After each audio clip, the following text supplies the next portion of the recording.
Salut la bande de sauvés! On continue notre méditation sur la page 22 et 23 de la BD Scandale à Jérusalem, où il est question de Jésus sur la croix. On va décrypter cette image ensemble.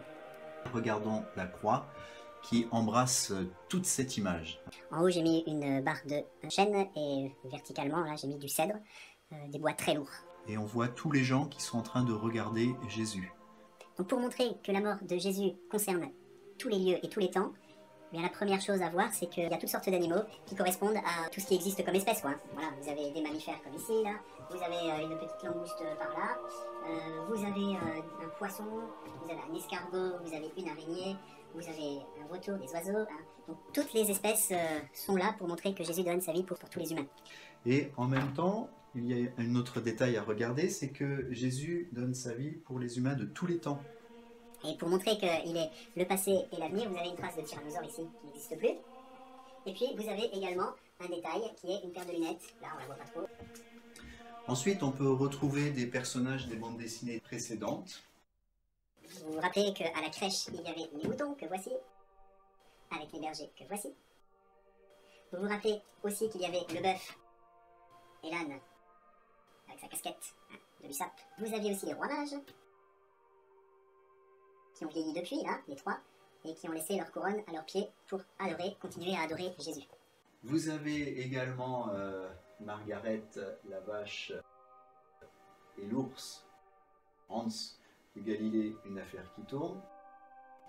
Le rhinocéros et le blaireau qui faisaient un groupe des 72 disciples. Là, vous aviez les loups qui voulaient manger la brebis. Vous avez le rat, c'était le possédé qui a été délivré par Jésus.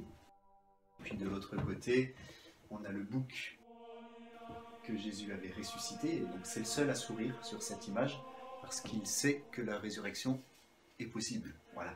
Vous avez également le cheval de Galilée, une affaire qui tourne, qui était guéri de la lèpre. Ici, au pied de la croix, on retrouve un lapin bleu à côté d'une tortue. Pour montrer la foi, quelquefois elle est lente à croire, d'autres fois plus rapide. Le centurion qui va reconnaître que Jésus est le Fils de Dieu juste après. Et puis là, on a les deux pharisiens dans Galilée, une affaire qui tourne, qui doutaient du pardon de Jésus. Vous avez Jean, l'aigle, qui est ici. Et à côté de lui, la petite tache bleue, là, c'est Marie. Je n'ai pas mis d'animal particulier. Donc il y a un petit peu de bleu qui symbolise la robe de Marie. Voilà. Et là, on a à côté Caïphe, le porc-épic, et Anne, son beau-père, là, qui est représenté en pan. La question de la fin. Donc là, on a vu que Jésus était le centre de cette image et qu'on le voyait dans ses moments les plus difficiles pour lui.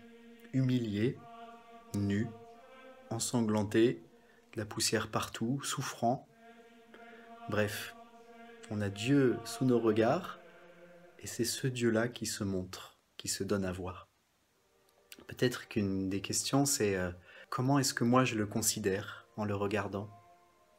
Puis la deuxième question, c'est moi-même, j'ai peut-être été déjà un jour à sa place, c'est-à-dire au centre de moquerie, de mépris des autres, où montrons ma faiblesse, ma vulnérabilité, ma fragilité, ou ce que je n'aime pas en moi et qui a été vu par les autres. À ce moment-là, comment est-ce que je l'ai vécu ? Est-ce que je n'étais pas moi-même une figure de Jésus ? Peut-être. Réfléchissons à ça.